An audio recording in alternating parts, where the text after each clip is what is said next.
자, 408회 하이파이 클럽 시청회 시작하도록 하겠습니다.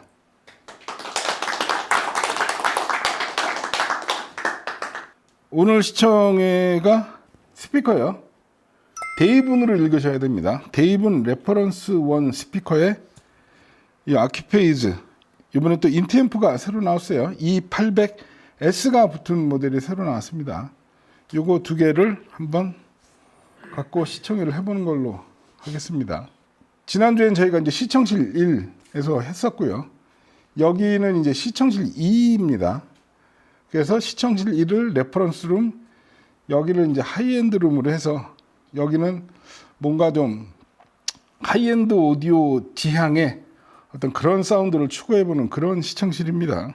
아, 그리고 또 저희가 요새 이제 네이버에 카페도 개설을 새로 했어요. 그래서 그 네이버에서 하이파이 클럽 카페 검색하시면 나오거든요. 그래서 하이파이 클럽 카페를, 그 카페 컨텐츠 옮기는데 한 1년 6개월 걸렸습니다. 우리 계신데 최 이사님이 1년 6개월 동안, 왜냐면 네이버 카페가 그게 글 일괄 등록 이런 게 안 돼요. 희한하게 모르겠어요. 너무 폐쇄적으로 만들지 않나 생각도 있는데, 그래서 그거를 하나하나 다 옮기는데 더 어려운 점은 뭐냐면 이미지는 또 다 따로 올려야 돼요. 그러니까 게시물 하나에 이미지가 저희가 많이 들은 건 한 100개씩 사진이 올라가잖아요. 그러면 그 100개를 그 우리 사이트에서 바탕화면에 다 복사를 하고 다시 네이버 카페에 그 100개를 다 하나씩 사이사이에 껴놓는 작업. 한 8,000개를. 와, 그 진짜 인간 승리입니다. 그렇게 이제 컨텐츠 다 만들었고, 그쪽에서 좀 편하게 커뮤니케이션을 좀 해볼까 해서 네이버 카페도 오픈을 했으니까요. 그리고 저희 홈페이지는 목표가 다음 달이었는데 좀 늦어질 것 같은데, 저희가 홈페이지 또 서버도 옮겨서 디자인도 또 싹 바꿔요. 지난주에 뭐 은퇴한다고 징징거리더니 굉장히 요새 의욕적으로 일을 열심히 하고 있습니다. 자, 여기가 시청실 2 하이엔드 룸이라고 그랬죠. 이쪽도 룸 어쿠스틱을 잠깐 소개드리면 뭐 시청실 1하고는 비슷합니다. 어쿠스틱이. 그래서 천장에 비코스틱, 비클라우드 VMT. 이건 이제 높은 천장에 쓰는 흡음재거든요. 사실 우리나라 쪽이 지난주도 말씀드렸지만 건축 음향 쪽이 이렇게 썩 우리나라는 발달하지 못한 그런 나라거든요. 건축 음향이 뭐지 그러면 그냥 제일 좋은 예로 인천공항 터미널 2 가보시면 굉장히 천장도 높고 되게 넓잖아요. 근데 예를 들어서 뭐 서울역 대합실이나 고속버스 터미널이나 그런 데 가면 거기가 되게 막 울리고 시끄럽잖아요. 근데 인천공항 터미널은 어때요? 들어가면 되게 조용하죠. 차분해지고. 그 천장이 다 그게 흡음재거든요. 근데 우리나라 뭐 예를 들어 일반 식당이라든가 근데 막 삼겹살집 가면 막 울리니까 그 식당에서 시끄럽게 앞에 사람하고 대화가 잘 안 되니까 큰 소리로 얘기를 해야 되는. 외국 같은 경우는 뭐 호텔 로비라든가 좀 약간 규모가 있는 식당 같은 건 이런 거 걸려 있는데 꽤 있어요. 그래서 이게 천장에서 발생하는 반사음을 흡음을 해줘서 소리를 이렇게 차분하게 만드는. 그리고 뒤쪽은 이거 많이 보셨던 거죠. 하이저 어쿠스틱 SD2인가 그럴 거예요, 모델명이. 이거는 분산재. 지난주에 말씀드렸어요. 분산재가 있고 확산재가 있는데 얘는 분산재에 가깝다. 분산재하고 확산재의 차이는 이제 소리를 둘 다 반사를 시키는데 균일하게 시키면은 그거는 확산재가 많고, 얘는 지금 막 울퉁불퉁하죠. 그래서 불균일하게 막 음을 산란시키는 요거는 분산재가 맞습니다. 그래서 그 세 개를 썼고요. 옆에는 저게 야마 좋은 패널이라고 한 15년 전에 저희 하이파이 클럽에서 열심히 전 세계에서 제일 저희가 많이 팔았다고 일본 야마 담당자들도 저희를 찾아올 정도로 되게 얇은, 그러니까 룸 어쿠스틱을 또 잠깐 설명을 드리면 흡음, 분산, 그리고 베이스 트랩 세 종류가 있는데 추가로 이제 공명 방식이 또 있습니다. 얘는 이제 공명을 일으키는 패널이에요. 그래서 얘 자체가 흡음의 분산의 베이스 트랩 역할까지 하는. 단종된 지 꽤 됐죠. 근데 저희가 갖고 있어서 이렇게 해놨고, 옆백에는 흡음재를 이렇게 둘러서 이런 식으로 룸 어쿠스틱을 했는데, 그래서 오늘의 주인공 아큐페이지부터 갈게요. 아큐페이지. 이게 아큐페이지 E800S라는 모델입니다. 이게 E800이라는 50주년 기념 모델로 나오는 이제 E800의 후속으로 이번에 E800S가 새로 나왔습니다. 그래서 시스템 소개해 드릴게요.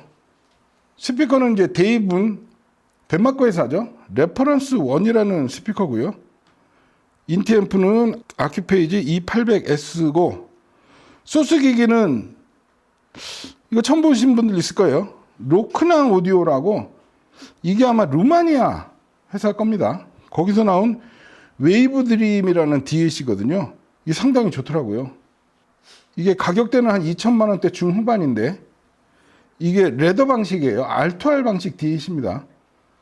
그러니까 동유럽이니까 R2R로 이 정도 금액대를 만들어낼 수 있겠죠. 왜냐하면 레더 방식이 되게 만들기도 복잡하고 이 회사가 디지털 기술력이 상당하더라고요. 안에 있는 DAC 칩 이런 것도 전부 다 자체적으로 FPGA로 다 설계를 직접 한 그런 회사입니다. 그리고 뮤직 서버는 저희가 원래 공지는 K50 나갔었는데 그냥 있는 걸로 안티파데스 D 올라드라요. 늘 쓰는 거예요.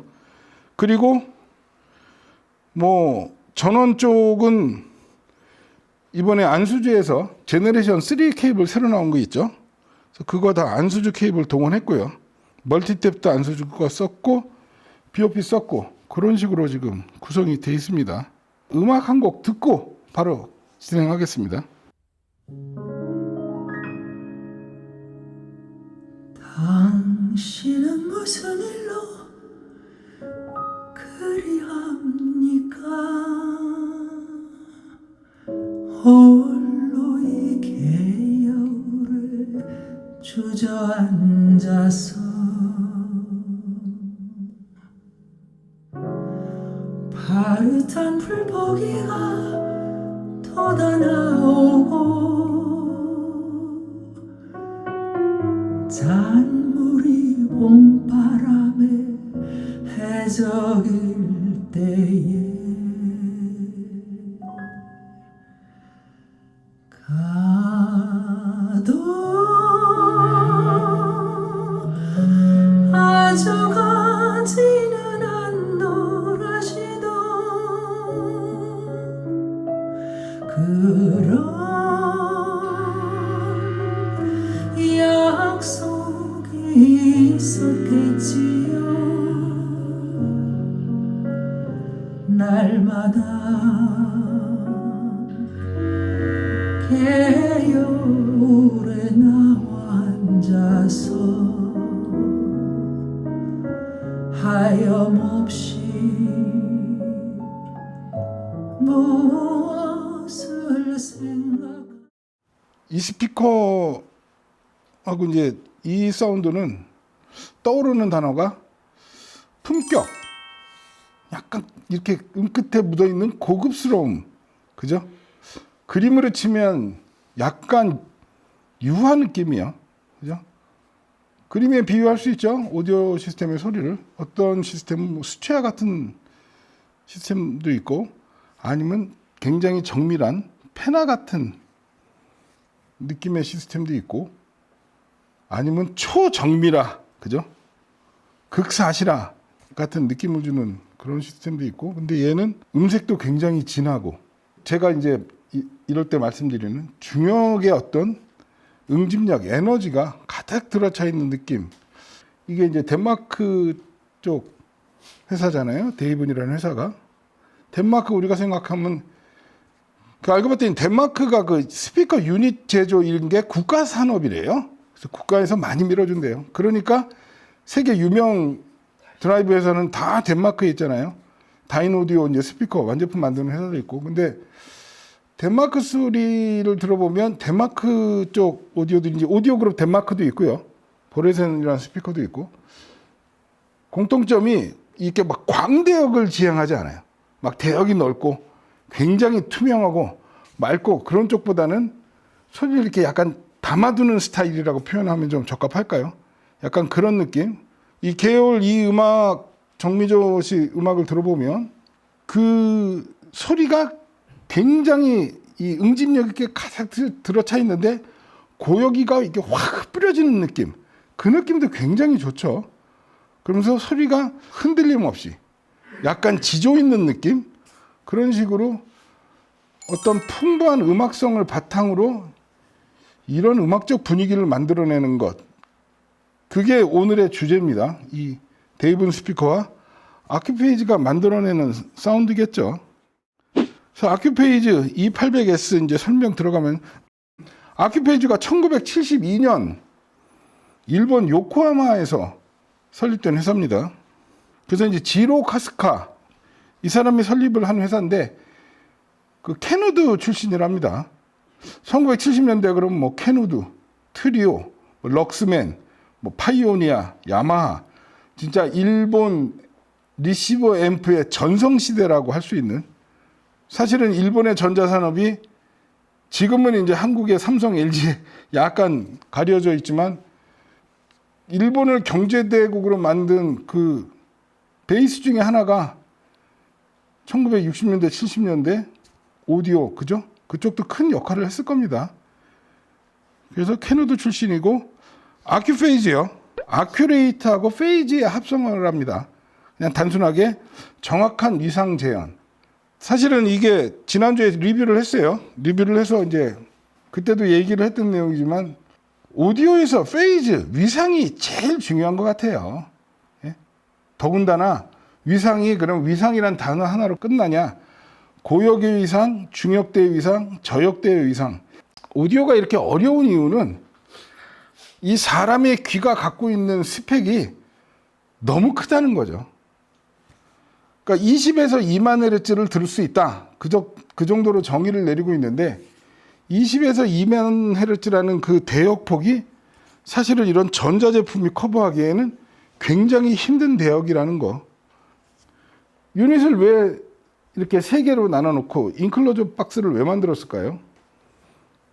그러니까 유닛 포함해서 이 앰프나 이런 쪽에 들어가는 소자까지 통틀어서 부품 하나가 20에서 2만 헤르츠를 커버하는 부품이 없어요. 그죠? 왜요?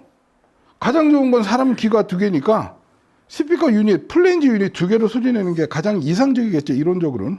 그죠?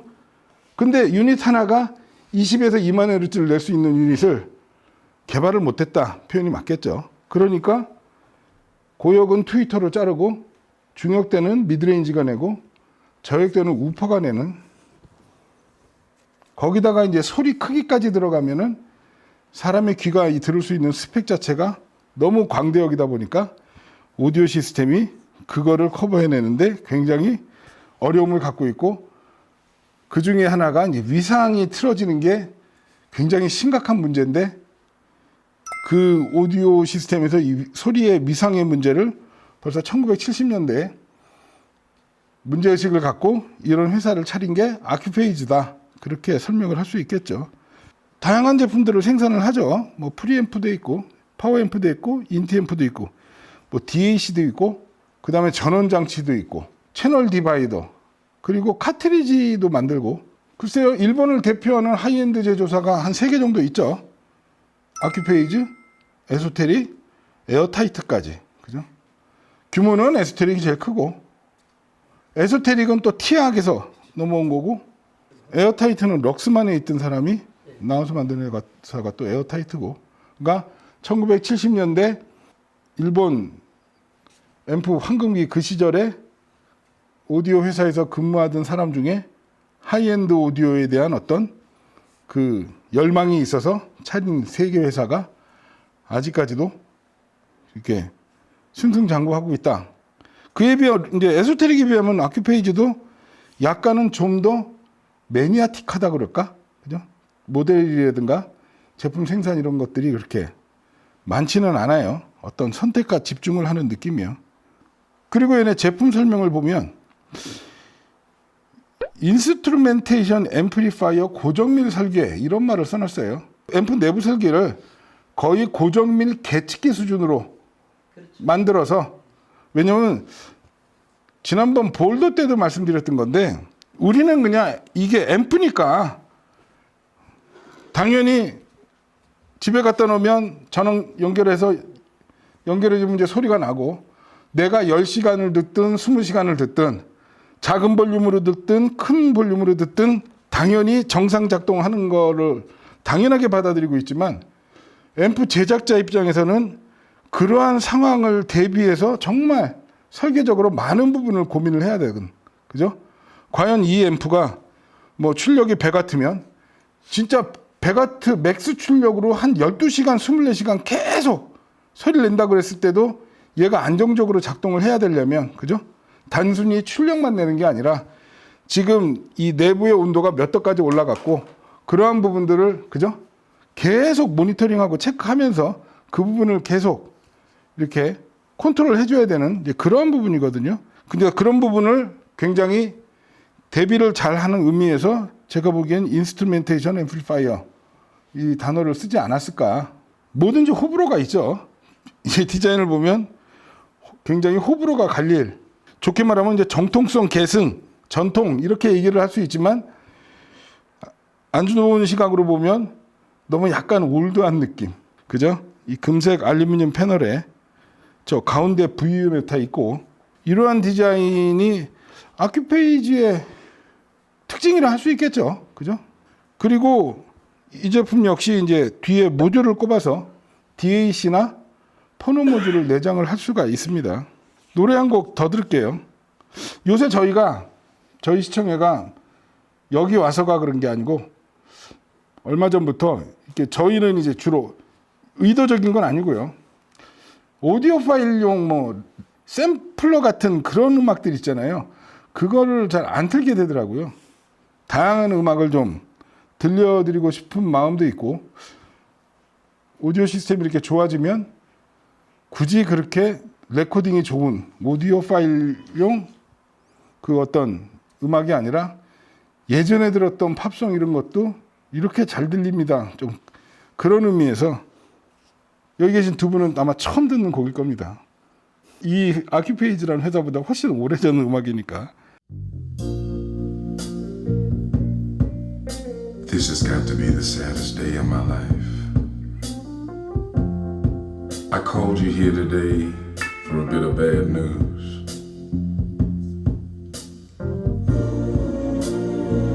I won't be able to see you anymore because of my obligations and the ties that you have. We've been meeting here every day. And since this is our last day together, I want to hold you just one more time. When you turn and walk away, don't look back. I want to remember you just like this. Let's just kiss and say goodbye. I had to meet you here today. There's just so many things to say.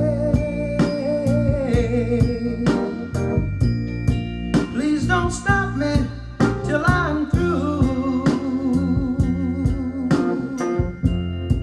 This is something I hate to do.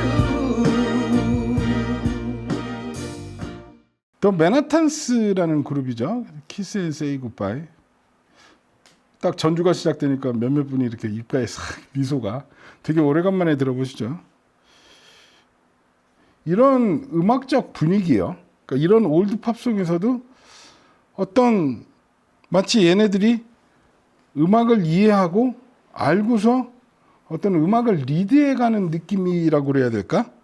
그런 부분이 굉장히 인상적입니다. 그러니까 보통 오디오의 이제 최종 목표가 뭐 해상력이 있고 뭐 주파수 대역이 있고 뭐 댐핑 팩터가 있고 SMB가 있고 막 이런 게 있지만 최종 목표는 뮤지컬리티, 그죠? 그 전 단계를 우리가 뭐 또 요소적으로 보면 뭐 리듬 앤 페이스도 있고 뭐 코어런스도 있고 막 이제 그런 요소들이 있지만 결국에는 최종적인 뮤지컬리티 그 부분이 제일 중요한 부분이고 어려운 부분인데, 그러니까 결국에는 개인적인 취향도 있고 호불호도 있고 제작자로서는 선택 영역이겠죠. 이 스피커를 내가 광대역으로 만들 것이냐. 근데 이제 보통 그럼 우리가 기억을 해보자고요. 그런 광대역을 추구하는 스피커들이 자칫 잃기 쉬운 게 뭘까? 1번이 음악성입니다. 그죠? 뭐 일본 브랜드들이 대부분 그렇죠. 장인의 철학을 갖고 얘네들도 대량 생산을 지향하고 모든 제품을 수작업으로 제작을 한다. 근데 하이엔드 브랜드 중에서 대량 생산하는 브랜드들은 거의 없거나 맨 꼭대기 레벨이 아닌 거죠. 그죠? 왜냐면 그런 것 같아요.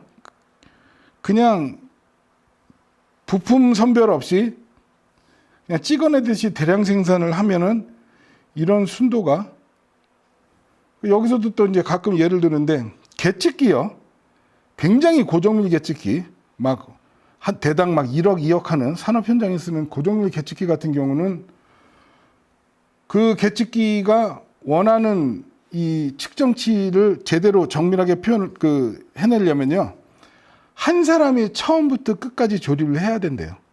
그래서 그 사람이 각 공정마다 이 전 공정에 그래서 그거는 뭐 테스터기를 찍어보고 똑같은 규격에 똑같은 부품을 써도 똑같은 결과물이 원하는 결과물이 안 나올 수 있어서 사람의 감각적으로 그걸 계속 조절해 가면서 자동차로 예를 들면 AMG요. 벤츠 AMG라는 자동차가 있지 않습니까? AMG에는 본넷 열면 엔진에 그 조립한 사람 사인이 이렇게 각인이 돼 있어요. AMG도 대량 생산되는 벤츠 엔진을 갖다가 그 AMG에서 다시 분해 조립을 하면 마력수가 올라간다잖아요. 왜냐하면 엔진을 제작을 하면서 뭐 크랭크 축을 꼈을 때 뭔가 약간 틀어졌어. 그럼 그 다음 공정에서 그걸 계속 그렇게 하면서 어떤 고성능 엔진이 완성이 되듯이 이런 하이엔드 오디오도 결국엔 수작업으로 장인 정신으로 그거는 어떻게 보면 이제 아큐페이지만 그런 게 아니라 대부분의 하이엔드 브랜드들이 다 그렇게 하고 있죠. 그리고 이거는 이제 일본 제품의 특징이라 할 수 있지만 일본만 해주는 거라고 할 수 있는 것들이 뭐냐면 확실한 AS요. 예전 에어타이트에서도 그런 얘기를 들었는데 아큐페이지 같은 경우는 30-40년 전의 모델도 AS 파트를 아직도 갖고 있답니다. 그래서 30년, 40년 전에 구입한 아큐페이지 앰프가 고장이 났다? 그러면 아큐페이지 본사로 보면 물론 유상 AS가 되겠지만 어쨌든 그거를 유지 보수를 해주고 있다. 그게 또 일본 브랜드의 특징이기도 하고요. 그리고 이제 신제품이 나오지만 아큐페이지가 이렇게 신제품을 자주 출시하는 회사가 아니에요.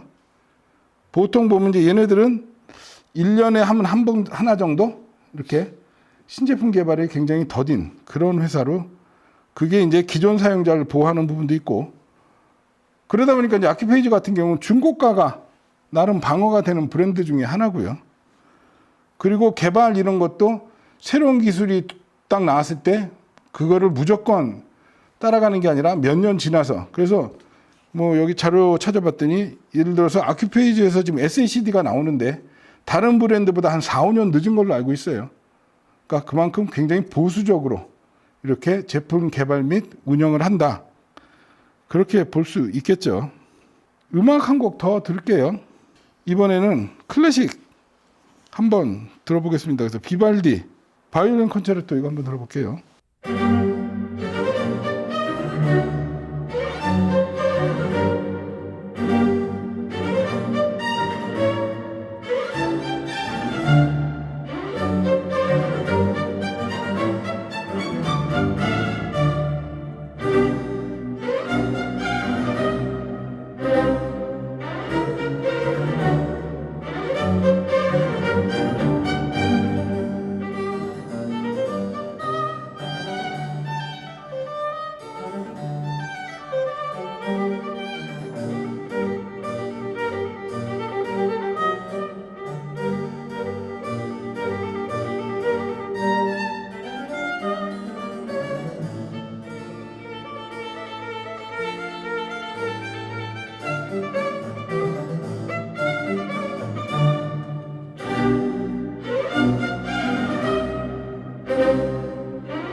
바이올리니스트 슬로모 민츠라고 이스라엘 바이올리니스트죠. 그래서 이스라엘 챔버 오케스트라. 그러니까 이런 음악도요. 뭐 오디오 파일용 그런 어떤 오케스트라나 바이올리니스트 하나고 시청 전에 이제 쭉 들어보고 괜찮은. 그러니까 이 음악 들으면서 잠깐 느낀 건데 이 소리가 약간 생소하게 들릴 수도 있을 겁니다. 뭐지? 약간 그런 느낌? 근데 저는 어떻게 들리냐면 야, 이게 이 기음하고 악기 소리하고 뒤에 잔향이 완전히 분리돼서 이렇게 들리는 느낌이에요. 정말 지금 이 시스템에서 저는 굉장히 만족스러운 게 어떤 품위가 있다. 소리에, 사운드에. 그런 느낌이 계속 드는데 왜냐면 현소리를 너무 막 이렇게 진하게 과장시키지도 않고 막 잔향을 막 과도하게 부풀리지도 않고 정말 우리가 음향이 좋은 콘서트홀에 딱 갔을 때 그냥 무대가 딱 그 사이즈로 딱 그대로 만들어지는 그런 능력이요. 이스라엘 챔버 오케스트라요. 챔버 오케스트라가 있고 그 뒤쪽에서 이렇게 콘서트홀에서 들리는 콘서트홀인지 아니면 레코딩 뭐 스튜디오인지 모르겠지만 뒷벽에서 반사되는 잔향 소리가 딱 분리가 돼서 들리고 그 다음에 슬로모 민츠 이 바이올린 독주가 시작할 때 그 뒤에 있는 챔버 오케스트라하고도 딱 분리가 되는 이런 느낌이에요. 사실 이런 사운드 구현이 결코 쉬운 게 아닙니다. 아키페이지 브랜드도 제가 늘 말씀드리는 재밌는 것 출력 소자를 2개를 같이 써요. 아마 그런 브랜드 거의 없을 거예요. 보통 그 앰프 브랜드가 그러니까 제작자가 모스펫하고 바이폴라 둘 중에 하나를 선호를 합니다. 그래서 보통 보면 앰프 브랜드에서 모스펫도 쓰고 모델에 따라서 바이폴라도 쓰고 하는 브랜드는 거의 없죠. 그죠? 근데 여기는 그렇게 만듭니다. 그래서 이 앰프는 모스펫을 써서 순 A 클래스 50W 8옴에서 그리고 4옴에서 100W, 2옴에서 200W. 근데 이제 800까지는 똑같고요. 800S에서 변한 게 1옴에서 300W 이렇게 적어놨어요. 지난번에도 말씀드렸던 내용인데 앰프 스펙 보는 법. 예를 들어서 그 앰프가 8옴에 얼마, 4옴에 얼마까지만 적어놨다. 그러면 그 앰프는 난 2옴에서는 몰라. 그렇게 적혀있는 앰프는 너무 전음률 스피커를 안 붙이는 게 좋다. 이렇게 이해를 하시면 됩니다. 근데 여기서 지금 1옴까지 적어놨다는 얘기는요. 인티 앰프지만 아무리 극저 임피던스의 스피커를 갖고 와도 나는 버텨낼 수 있어. 그 부분. 구동력이 좋고 전음률 스피커까지 버틸 수 있는 전원부와 출력 설계를 했다. 그렇게 이해를 하면 됩니다. 전격 출력이 8옴에 50W고 맥시멈으로 100W까지 버틸 수 있다고 이걸 또 그래프로 다 도표를 설명해 놨어요. 4옴에선 180W까지도 버티고 2옴에선 280W, 1옴에서 360W. 어쨌든 앰프 스펙에 1옴대를 적어놨다는 거는 약간 이렇게 눈여겨봐줘야 될 그런 스펙이 아닌가 싶고요. 댐핑 팩터 1000을 굉장히 강조를 해요. 댐핑 팩터가 뭐예요? 스피커를 드라이빙할 수 있는 능력인데 이제 댐핑 팩터가 좋으려면은 이쪽에 앰프 쪽에 임피던스도 굉장히 낮아야 되고 정말 많은 부분을 고려해야 되는데 사실 이 댐핑 팩터는 그 숫자만 보면 안 되는 게 아니라 그건 마찬가지예요. 진공관 앰프 출력하고 솔리드 스테이트 앰프 출력 수치 자체가 다르듯이. 왜냐면 에어타이트 같은 경우는 댐핑 팩터 60인가 되게 낮게 적어 놓잖아요. 그래서 에어타이트를 들었더니 스피커 유닛이 헐렁헐렁 하던가요. 그죠? 우리 청담동에서 에어타이트 갖고 알렉시아 V랑 했었죠. 그죠? 그래서 진공관의 댐핑 팩터하고 솔리드 스테이트의 댐핑 팩터가 좀 다른 거죠. 근데 어쨌든 솔리드 스테이트로 인티 앰프인데 댐핑 팩터가 1000이다. 그러면 이제 그건 굉장히 좋은 수치다. 이렇게 볼 수가 있겠죠. 음악 글쎄요. 약간 위험한데 오늘 어떤 분 오신다고 그래서 특별히 준비한 음악이 있는데 로이 부캐넌이요. 이거 되게 어려운 숙제를 하는 느낌으로 이 음악 한번 들어보겠습니다.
로이 뷰캐넌 The Messiah Will Come Again. 굉장히 다른 느낌이죠. 색다른 느낌. 그러니까 이 음악을 갖고 이 시스템을 와 진짜 대단하다 라고 평가할 수 없습니다. 그냥 얘가 갖고 있는 캐릭터. 그래도 인상적인 건 이 초저역이 굉장히 낮게 이렇게 깔려주면서 로이 뷰캐넌 대단한 기타리스트죠.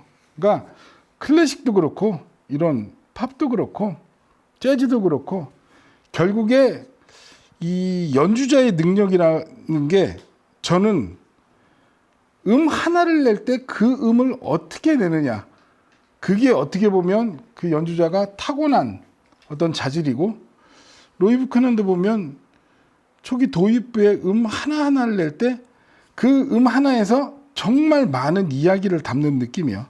한 음을 띵 내는 게 아니라 하나가 시작부터 끝날 때까지 많은 이야기를 해주는 그런 느낌. 그런 그러니까 이 음악은 차라리 이런 시스템보다는 뭐 JBL이나 알텍이나 이렇게 거대한 시스템으로 정말 이 공간을 압도하는 그런 음량으로 들어야 될 음악이지만, 어떻게 보면 이 시스템은 이런 음악마저도 굉장히 입체적으로 만들어주는, 드럼 파트가 어디에 있고 다른 파트가 어디 있고 기타가 정말 정중앙에 딱 서서 그걸 포커싱이라고 그러죠. 그런 포커싱과 전체적인 이미징을 기가 막히게 표현을 해주는. 그러니까 어떻게 보면 글쎄요, 이 음악이 나중에 한번 또 들어봐야겠어요. 이 음악에서 공간감이 얼마나 들어있는지 그거를 좀 판단을 해봐야 되는데, 어떤 그런 이제 저희 시스템은 어떤 그런 입체적인 공간감 이런 걸 추구하는 시스템이다 보니까 이 음악이 약간 왜소하게 나왔다 이런 느낌이 전 솔직한 평가입니다. 근데 과연 그러면 얘가 시스템 자체가 그런 건지 레코딩 자체가 그런 건지, 왜냐하면 뭐 모든 클래식도 그렇고 팝도 그렇고 정말 명연주인데 그에 걸맞게 녹음 안 된 음악들이 꽤 많거든요. 그래서 이 음악 한번 잠깐 번호로 들어볼게요.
Crickets are chirping, the water is high. There's a soft cotton dress on the line, hanging dry. The windows wide open.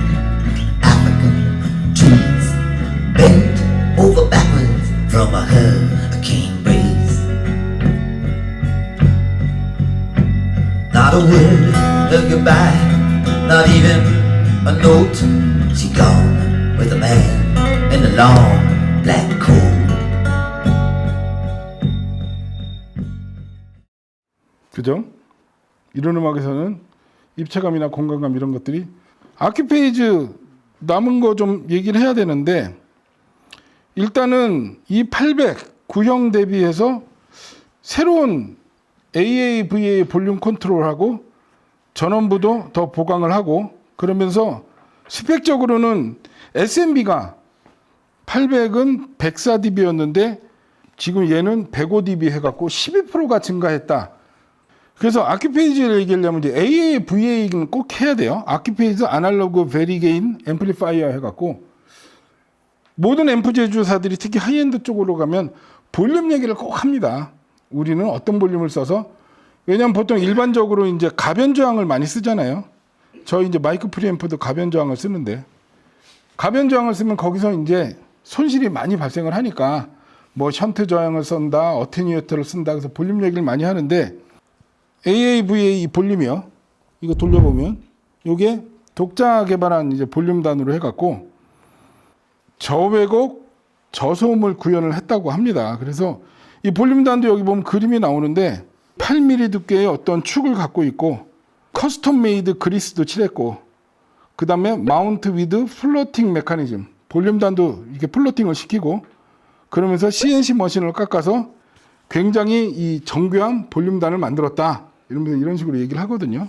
그래서 16개의 VI 변환 헬러를 조합해서 볼륨을 조절을 해갖고 신호경로에 어떤 저항을, 부하를 걸지 않았다. 이제 이게 아큐페이지 AAVA 회로고, 그러면서 이제 ANCC, IV 변환 회로 얘기도 합니다. 그래서 이게 이제 아큐페이지 노이즈 캔슬링 서킷 해갖고 지금 E800S의 최신 앰프에 적용한 기술이라고 합니다. 그래서 전류 신호를 전압 신호로 변하는 과정에서 신호 손실을 줄이고, 결국은 이제 그러한 것들이 다 들어가니까 댐핑 팩터가 높아지고 SMB가 올라가고 그렇게 되는 거겠죠.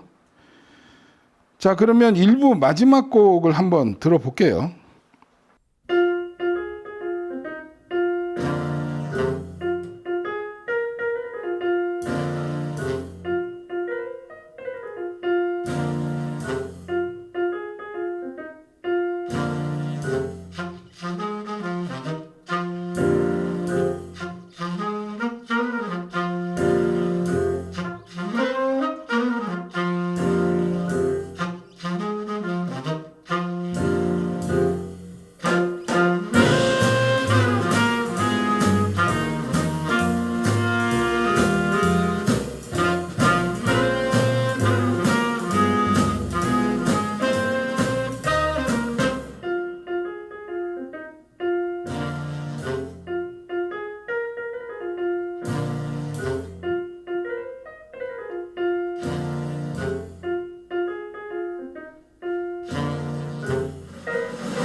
아트 베이컬리의 모아니냐, 그러니까 이런 음악을 들어보면 이게 옛날 녹음이죠. 그러니까 보면은 뭐 트럼펫은 바로 이쪽에, 색소폰은 바로 저쪽에 막 하면서 우리가 알고 있는 그런 어떤 그 무대 배치하고는 좀 약간 극단적인 그런 어떤 포커싱이나 이미징, 그런 것도 표현이 좋고, 무엇보다도 정말 음악과 나 사이, 악기 소리와 나 사이에 아무런 부유물이나 그런 게 없이 정말 깨끗하게 날 것 그대로 나오는 그런 느낌이 굉장히 인상적이었고요.